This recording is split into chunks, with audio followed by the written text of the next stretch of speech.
Member for St. John South, Mount Pearl. Thank you, Mr. Speaker. I stand in support of this motion put forward by the Honourable Member for Chateauguay-Saint-Castin.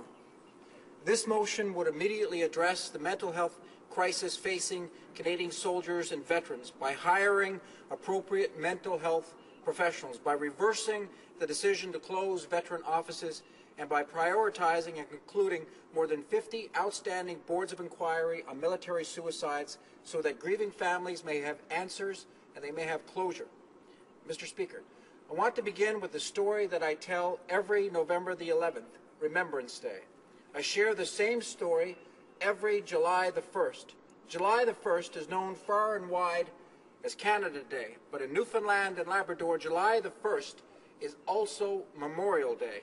Canada Day doesn't actually begin in my province until noon on July the 1st. Until then, Mr. Speaker, it's Memorial Day. July the 1st, 1916 is known as the bloodiest day in Newfoundland and Labrador history. On that day, near the small town of Beaumont-Hamel, France, during the Battle of the Somme, 801 Newfoundland and Labrador officers and soldiers, most of whom were in their late teens or early 20s, went over the top. The next morning, only 68 answered the roll call, Mr. Speaker. 68 out of 801. The rest were either killed, wounded, or they were missing. The commander of the 88th Brigade, Brigadier General Cleary, wrote to the then Prime Minister of Newfoundland, Sir Edward Morris. He wrote about the courage and discipline displayed by the members of the Newfoundland Regiment in their first battle on the Western Front at Beaumont-Hamel, and he wrote this, Mr. Speaker. It was a magnificent display of trained and disciplined valor, and its assault only failed because dead men can advance no further. Dead men can advance no further. I see that statement, Mr. Speaker, as the highest compliment to any soldier. For the small nation of Newfoundland, the loss was absolutely devastating, felt in every town, felt in every outport, felt in every family. The Newfoundland Regiment was renamed the Royal Newfoundland Regiment in 1917, the only time in the history of the British Army that such a designation has been given during a time of warfare. Our First World War soldiers were known, Mr. Speaker, as Fighting Newfoundlanders, a designation that carries over to this day, mostly in reference to the spirit of the Fighting Newfoundlander. Our contribution to the First World War wasn't just in blood, Mr. Speaker. The debt that we took on as a nation to supply a regiment is partly to blame for a financial crisis of the 1930s, which led to Newfoundland surrendering its democracy in 1933 in favor of government by commission, the only time, Mr. Speaker, that a government that a democracy has been voluntarily surrendered. Be it the First World War, be it the Second World War, Korea, the Gulf War, Afghanistan, Newfoundlanders and Labradorians have always stepped forward. When Canadians agree to serve in the forces, they accept what is called ultimate liability. That they may be killed in service, the ultimate sacrifice for Canada, without question. In return, we owe them, Mr. Speaker, the best care possible. Mr. Speaker, our veterans are not getting the best care possible. Why do I say that, Mr. Speaker? Why do veterans say that, Mr. Speaker? Let's start with mental health. The question of whether Canadian Forces personnel receive timely and appropriate mental health care has been a long-standing concern, especially in light of the fact that Canada's combat mission in Afghanistan is coming to a close and thousands of soldiers are returning home, Mr. Speaker, with mental injuries. Many of our soldiers and their families say that they cannot get the help that they need. In the past 2 months alone, Mr. Speaker, there have been 8 suicides. 8, Mr. Speaker. As it stands, there are at least 50 outstanding boards of inquiry into suicides of members of the Canadian Forces. 50, Mr. Speaker. Finally, on January the 31st, tomorrow, Mr. Speaker, 8 regional veteran offices will close, including, Mr. Speaker, the Veterans Office in Corner Brook, Newfoundland, my home province. The Corner Brook office provides frontline service to 1,500 veterans on the west coast of the island. Once the office closes, veterans who are in desperate need of in-person frontline service will have to travel 8, 9, 10 hours by car to get to the nearest office in St. John's on the east coast of Newfoundland. 8, 9, or 10 hours, Mr. Speaker.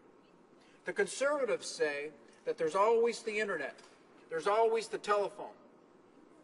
Back in November, Mr. Speaker, during a rally outside the Veterans Office in Corner Brook, Headley Smith, he's a Legionnaire from the West Coast city, he had this to say about the internet, about the telephone. Quote, "A lot of these veterans are deaf, old, and crippled and can't understand anything they hear on the telephone. They need one-on-one service. That's the way that it's got to be." End of quote. 19-year-old Bertram Hillier, now he was among the soldiers in the last draft of the Royal Newfoundland Regiment who went overseas to fight in the Second World War. He had this to say about the closure of the Corner Brook office. Quote, "I haven't got that much education, and they help me a lot with filling out forms and things like that. Everything I want, I come here, and there's no problem." There's a problem now, Mr. Speaker. Veterans who accepted the ultimate liability, veterans who served their country knowing, prepared to make the ultimate sacrifice, now feel abandoned by this Conservative government. Veteran members of the Canadian Forces serve our country with courage, and they serve with distinction. Our responsibility, Mr. Speaker, our duty, is to be there for them in their moment of need, not to abandon them to budget and service cuts. I call that the ultimate insult, Mr. Speaker, the ultimate insult. This Conservative government's treatment of our veterans and forces is disgraceful. Disgraceful, Mr. Speaker. And it manifested itself this week when a delegation of veterans from across the country, including a veteran from Corner Brook, came to Ottawa for a meeting with the Minister of Veteran Affairs. They came here, Mr. Speaker, in a last-ditch bid to persuade the Conservative government to reverse its decision to close the 8 remaining Veterans Affairs offices across the country. And what did the Minister of Veterans Affairs do? He left the veterans waiting for 70 minutes, Mr. Speaker, and then he turned his back on the veterans when they got frustrated. The minister has since apologized, which is a start. As the member for Sackville Eastern Shore said earlier today, Mr. Speaker, it wasn't the minister's finest day. In the end, Mr. Speaker, the west coast of Newfoundland will still be without a Veterans Affairs office as of tomorrow, effective tomorrow, Mr. Speaker. Corner Brook veteran Paul Davis, he was a member of the delegation that came here to Ottawa this week. I met with him myself, Mr. Speaker. Mr. Davis, he's 66, and he had this to say, quote, "We have 1,500 veterans on the West Coast who depend on the DVA office in Corner Brook.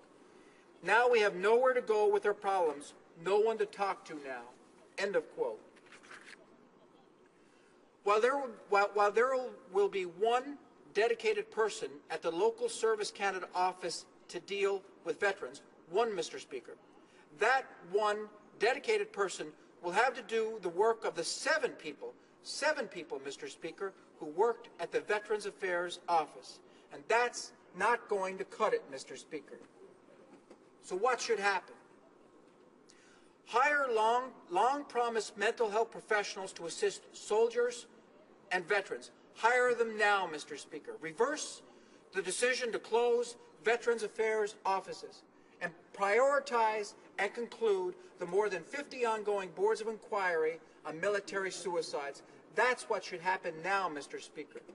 Mr. Speaker, the men and women of our military left heaven and earth, Canada. They left heaven and earth, Canada, to serve, as the member for Sackville Eastern Shore has said, to serve in many cases what was hell on earth. The men and women of the Canadian Forces, they stood on guard for us. They stand on guard for us. Our veterans, seniors in many cases, Mr. Speaker, are now forced to stand on guard for their own because this government, this Conservative government, isn't standing on guard for them. Thank you, Mr. Speaker.